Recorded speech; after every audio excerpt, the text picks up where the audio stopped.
What up dogs, Chris checking in with a few little tutorials for you today. I'm going to show you how I get the final flourishes on my World Eater Space Marines. These are great for any Marines you do, and I hope you enjoy it. So I'm going to start off with some Shamrock Green speed paint. The alternative for this from Contrast is Mantis Warrior Green. Both great paints. This one was at hand, so I just grabbed this one. And all we're going to do with this is add a little bit of a colour to our power weapon. So I want to avoid this looking like a lightsaber by having the whole blade of the weapon a bright colour, because I think it just detracts too much away from the model for the command squad. So these little nodules with the cables attached, we're just going to run this over that and alongside, just to give it more of a energetic green glow, to make it look like there is some power surging through the axe head, ready to cut through ceramite as if it were cottage cheese. So just be selective, you don't want to overdo this. There's a few bits you can do it. I normally find around the base head of the weapon, around any seeming power packs on the weapon. But again, those little stemmed nodules with the lumps at the end are great. And there we go, it just adds that little bit of colour, makes it look like a power weapon, and just makes it flash that little bit more.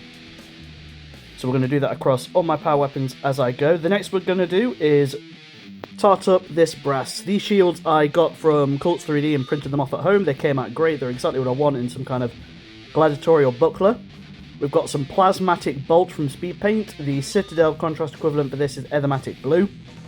We're going to apply some to our palette, and we're going to thin it down 3 parts water to 1 part paint.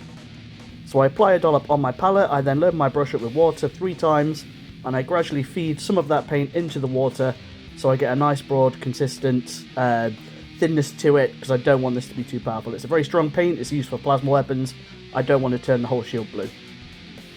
Now this gives us a really nice cheeky verdigris effect, so what we're going to do is apply this quite generously over the shield. We want this to settle in any of those sculpted recessed details, so the World Eater iconography is very recessed with that more around the earth. So I'm just going to apply this quite liberally all over it. Once I've done that and I've got enough where I want it, I'll use my finger or my thumb to take away the excess paint sitting on the surface, like this. And that just helps us to reduce the effect to make it look like it's in the recesses as opposed to all over. We don't want the shield to look like it's glowing, we just want to give it the impression of verdigris. I'll then do a little bit over each rivet, just to again add to the verdigris effect, and this just adds another colour on there and helps the shield look a little bit more interesting. I've also got one of these on top of my banner, so I'll be sure to do the same over there. Any strong brass details you can do this on and it looks great.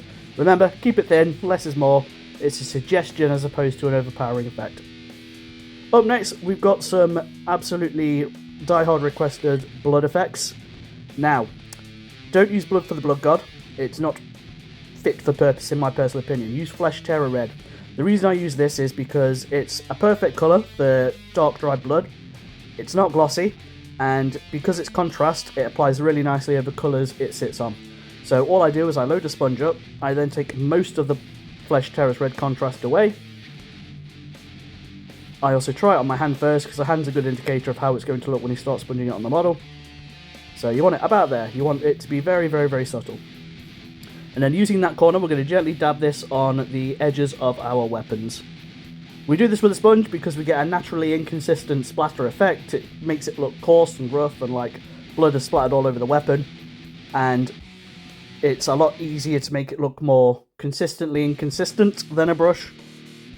And it's just a really nice, quick, easy way to get a semi-realistic blood effect.